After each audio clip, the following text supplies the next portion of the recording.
Hola, hoy estoy en un Opel Insignia.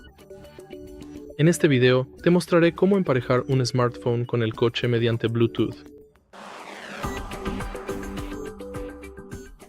Al principio, observa atentamente la pantalla durante unos momentos y ahora, por favor, ve a la sección de Bluetooth. Ahora, en tu smartphone, entra en la configuración de Bluetooth.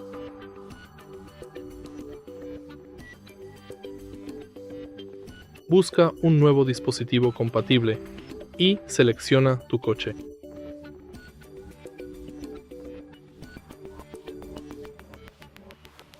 Toca emparejar.